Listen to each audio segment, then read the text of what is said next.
তো আজকে আসলে আমরা যেই বিষয়ে কথা বলবো সেটা হচ্ছে কিভাবে আসলে একটা ইনপুট থেকে ডাটা নিয়ে সেটা আবার আমরা ইকো করব। আহ, আমরা পোস্ট করব না, অর্থাৎ ডাটাবেজে নিব না, সেটা আমরা পরবর্তী ক্লাসে দেখাবো। তো আজকে শুধু ডাটাটাকে ধরে মানে এলিমেন্ট থেকে ধরে ইনপুটের থেকে ধরে আমরা শুধু ইকো করে দেখাবো, এটা আমাদের টপিকস। তো আমরা আমাদের ইয়াতে গেলাম এসটিডক্সে, একটা ফোল্ডার খুলেছি। এই যে ফোল্ডার খুলেছি এবং সেটার মধ্যে একটা আমরা ফাইল খুলে নেই। তো ফর্মটা আপনাদেরকে আমি হয়তোবা দিয়েছিলাম যে বুস্টআপ দা করার জন্য, আপনারা ম্যাক্সিমামই পারছেন, যার কারণে আমি আর ওইটা করব না। জাস্ট আমি এইটুকু দেখাচ্ছি, পিএসপি। তো আপনারা যারা হচ্ছে ফর্মটা তৈরি করেছেন, ফর্মের ভিতরে প্রত্যেকটা ইনপুটে তো একটা নাম দিচ্ছেন না আপনারা? যেমন স্টুডেন্ট হলে স্টুডেন্ট নেম, ফাদার নেম হলে ফাদার নেম, এরকমটা দিচ্ছেন। তো আমি ঝটপট করে ইয়ার এইচটিএমএল এর বেসিক ইয়াটা নিয়ে নিই, তারপর একটা ফর্ম নিয়ে নিলাম এবং ফর্মের মধ্যে আমরা অবশ্যই একটা মেথড নিব, যেহেতু আমরা মেথড, এবং মেথড নিব আমরা পোস্ট। এবং আমরা এর আগে বলেছিলাম যে পোস্ট কেন নিতে হয়, গেট কেন নিতে হয় এবং রিকোয়েস্ট কেন নিতে হয়, সেটা বলা হয়েছে। পোস্ট দিলে সেটা ডাটাটা সরাসরি আমাদের হচ্ছে সার্ভারে চলে যায় এবং গেট করে নিলে হচ্ছে ইউআরএল এর মধ্যে দিয়ে যায়। তো এটা নিরাপদ হয় না, পোস্ট নিরাপদ। তবে গেট সম্পর্কে পরবর্তীতে জানবেন যে কিভাবে কাজ করে।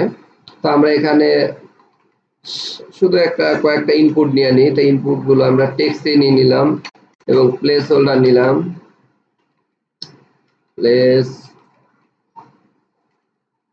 এবং এই জায়গায় আমরা যেই ইয়াটা নিব টাইটেলটা, তাই এখানে লিখলাম যে নেম, সরি এখানে যেহেতু প্লেস হোল্ডার নেম।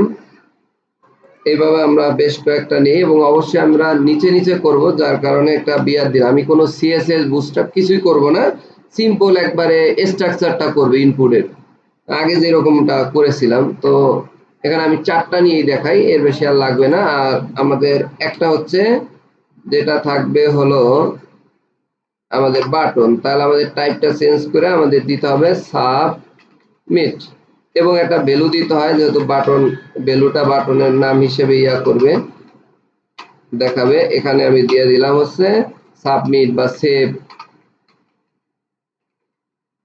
ক্লিয়ার। আর এগুলো এটাই থাকবে এবং প্লেস হোল্ডারে প্রথমটা দিলাম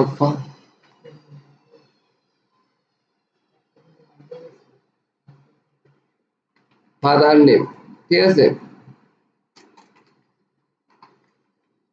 ওকে, এভাবে মাদার নেম দিলাম।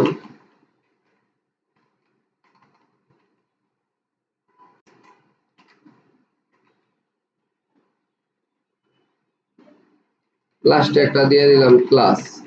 এখন প্রত্যেকটার মধ্যে আমরা একটা করে নেম দেই, যেহেতু আমরা নেম নেই নাই, নেম,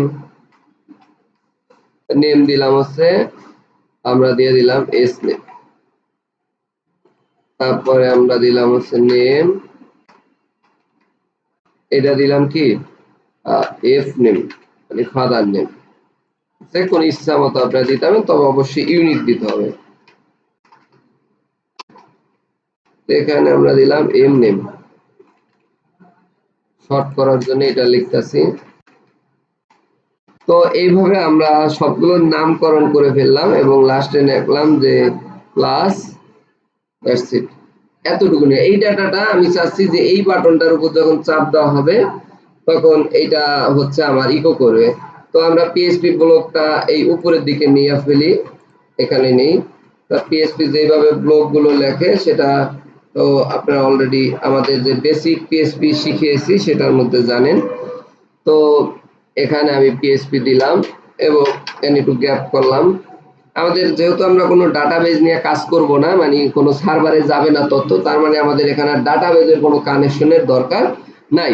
এখন শুধুমাত্র আমরা কি করব, ডাটাটাকে ধরবো।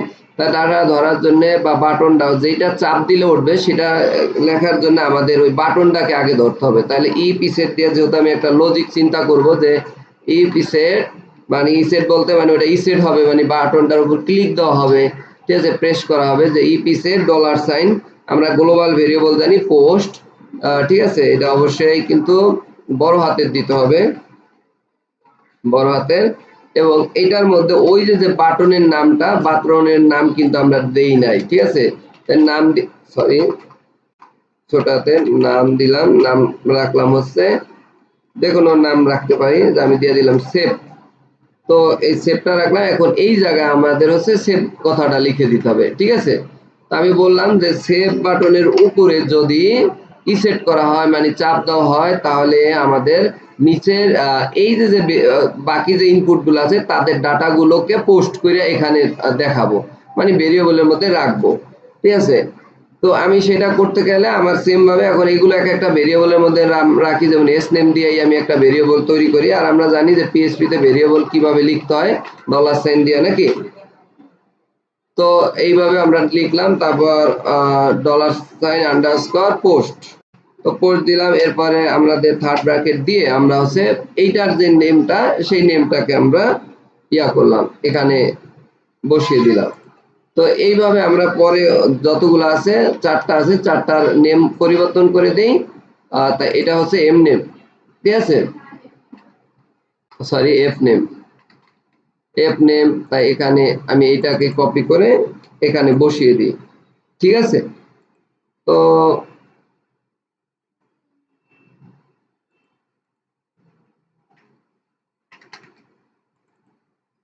তো এটা করলাম।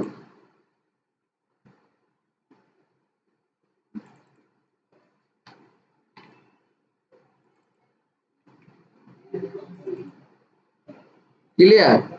তাহলে এখন এই জিনিসগুলোকে যদি আমি ইকো করতে চাই, প্রত্যেকটার পাশে ইকো দিয়ে দিলেই হয়, ঠিক আছে, সহজে। তা আমরা কি করব, এইভাবেও পারি, চাইলে এই ভেরিয়েবল না ধরে যদি দিতাম তাহলে আমাদের এটার পাশে ইকো দিলে হইতো, কিন্তু আমি ইকোটা এখন এই ভেরিয়েবল ধরে ধরে একটা একটা করে ইকো যদি দেই, ইকো $সাইন এস নেম, কথা না বলি, এস নেম একটা, $সাইন এফ নেম, সরি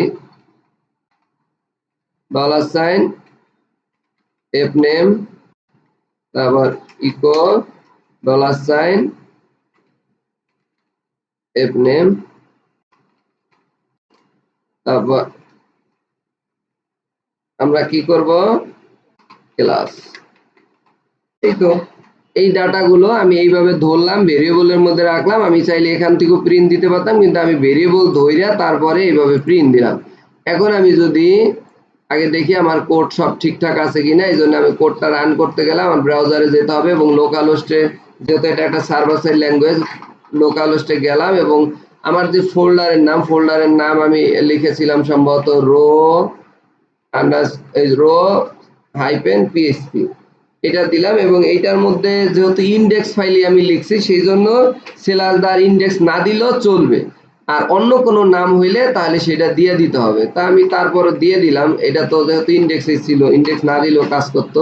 এই যে আসছে ফর্মটা, এখন আমি চাইতেছি এই জায়গায় যে নামটা দিব সেটাই হচ্ছে মূলত আমার কি করবে, এই জায়গা আমাদের সামনে ইকো করবে। তাই আমরা দিলাম এবং ক্লাস দিয়ে দিলাম ধরেন 6, দিয়ে আমি সাবমিট দিলাম, আসছে, দেখেন সুন্দর করে নাম ফজলুল হক, তারপর ফজলুল হক মালত, হিরোন্নেসা এবং 6।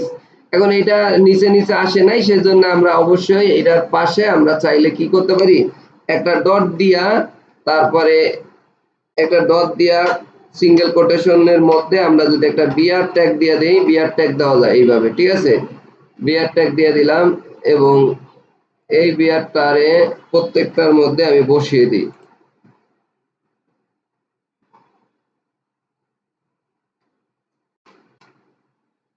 ঠিক আছে।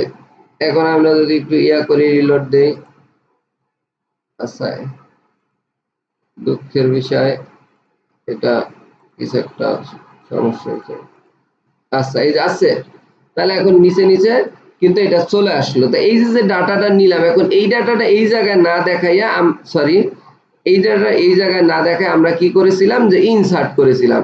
কারণ ইনসার্ট তো আপনারা জানেন, সেটা আপনারা বাসায় গিয়া টেবিলটা করবেন, টেবিলটা করে তারপর এসকিউএল কানেকশন দিবেন, দিয়া এই জায়গায় ইনসার্টের ইয়াটা দিয়ে দিবেন, ঠিক আছে। এই ডাটাটা ইকোটা বাদ দিয়া এই ভেরিয়েবল গুলো ইনসার্টের ভ্যালুর মধ্যে দিয়ে দিবেন যেভাবে ইনসার্ট করছেন। এতটুকুই, এই কাজটুকু আপনারা করতে যায় অনেক সময় লাগাই দিচ্ছেন এবং খুবই দুঃখজনক যে এই যে এতটুকু শুধু ই পিসের দিয়ে এই যে এতটুকু ক্লিয়ার। এই জন্যই বুঝাইতে চাচ্ছি যে পারলে সেটা 1 মিনিটের মধ্যে, এবং আমি 10 মিনিট সময় দিছিলাম। এখন আমি যদি এত কথা না বইলা ইচ্ছা মতো টাইপ করতাম হয়তো 2 থেকে 3 মিনিটের মধ্যে এই জিনিসগুলো হয়ে যেত।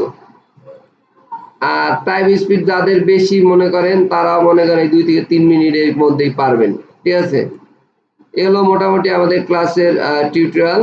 এটা বারবার দেখে প্র্যাকটিস করেন, আর এইভাবেই প্রত্যেকটা ইয়া ধরতে হয়। চাইলে আমরা গেট করেও ধরতে পারতাম, তাহলে আমাদের এই জায়গায় গেট দিতে হইতো। আবার রিকোয়েস্ট দিলে আমরা গেট পোস্ট দুইটাই এই জায়গায় লিখতে পারতাম। এইগুলোকে বলা হয় গ্লোবাল ভেরিয়েবল, ঠিক আছে। এটা তো ধরতে হয় এইভাবে। ক্লিয়ার? আর কোনো কোশ্চেন আছে আপনাদের? বুঝছেন? দেখেন ভালো করে দেখেন, এই যে বুঝছেন, বড় করে দিছে এই যে ডলার সাইন পোস্ট, তারপর এই যে থার্ড ব্র্যাকেট দিয়ে ওই নেমটা দিতে হয়, যেই হ্যাঁ ইনপুটের যেই নাম বা বাটনের যেই নামটা সেই নামটা আমরা দিছি। আর এই যে এটার ভিতরে আমরা কি করতে পারি যে আর যদি পুরো সিস্টেমটা, এই যে পুরো সিস্টেমটাকে যদি মনে করেন আমি একটু এটারে কমেন্ট আউট করে আপনি ধরেন প্রিন্টার করে দেখবেন, ওই যে প্রিন্টার মনে আছে, প্রিন্টার করে পুরো জিনিসটাকে আপনি ইয়া আকারে দেখবেন, তাহলে এখানে প্রিন্টার দিয়া ব্র্যাকেটের মধ্যে যদি এই যে ডলার সাইন আন্ডারস্কোর যদি পোস্ট দেন, তাহলে ওই যে যেই জিনিসটা পুরাটা আছে ওইটা অ্যারে আকারে দেখাবে, বুঝছেন, অ্যারে আকারে দেখাবে। এইভাবে যদি দেই তাহলেও কিন্তু আমাদের এই যে যেমন ধরেন আমি এটা রিলোড দিলাম, এই দেখেন অ্যারে আকারে আমার তথ্যটা দেখাচ্ছে, ঠিক আছে। এটা হলো প্রিন্টারের কাজ, মানে আমার কোনটার নাম কি এগুলো এখান থেকে দেখা দেখেও আপনি কপি করে করে নিতে পারেন। আমি কি বুঝাইতে পারছি? তাহলে এটা আর আমি রাখলাম না, আমি আগের জায়গায় চলে গেলাম। ওকে, এই ছিল আমাদের টিউটোরিয়াল। তাহলে আজকের ক্লাস এই পর্যন্তই শেষ। নেক্সট ক্লাসে আপনারা তো অবশ্যই যে আমি বললাম যে সর্বোচ্চ লেভেলের সাপোর্টটা দেওয়ার ট্রাই করি, এরপর না হইলে আমি কোনো দায় নাই আর আমার কোনো গুনাহ বা কোনো প্রবলেমও হবে না, ঠিক আছে। এজ এ মানে একজন আমি চাচ্ছি যে আপনাদেরকে যা বলছি সেটা করার জন্য, কিন্তু আমার একটা সত্য ছিল যে ক্লাস যদি রেগুলার না করতে পারেন বা ওই যে একটানা 3-4 ঘন্টা প্র্যাকটিস না করেন এবং সে প্রতিদিনের কাজ আউটপুট যা গ্যাপ থাকবে ওই দায় আমরা নেব না, বুঝছেন।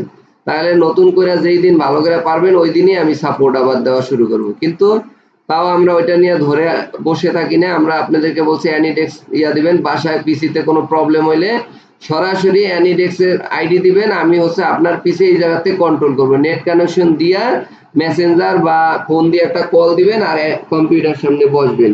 কিন্তু কোনো অপশন হবে না যে ভাই আমার কম্পিউটার প্রবলেম ছিল, জাম্প ইনস্টল হয় না, আটকাই গেছে, কোনো অসুবিধা নেই, আমি এই জায়গায় বসে ঠিক করে দিব, ঠিক আছে। আপনার পিসি বা ল্যাপটপ এগুলো আনতে হবে না। ক্লিয়ার? এইটা আমি ভিডিওতে কেন বললাম, যাতে এটা রেকর্ড থাকে, প্রুফ থাকে, ঠিক আছে, কেউ আবার অস্বীকার করতে পারেন। Thank you. তো এই ভিডিওটা আমি দিয়ে দিচ্ছি আপনাদের প্রোফাইলে, আর ফাইলটাও দিয়ে দিচ্ছি, ঠিক আছে।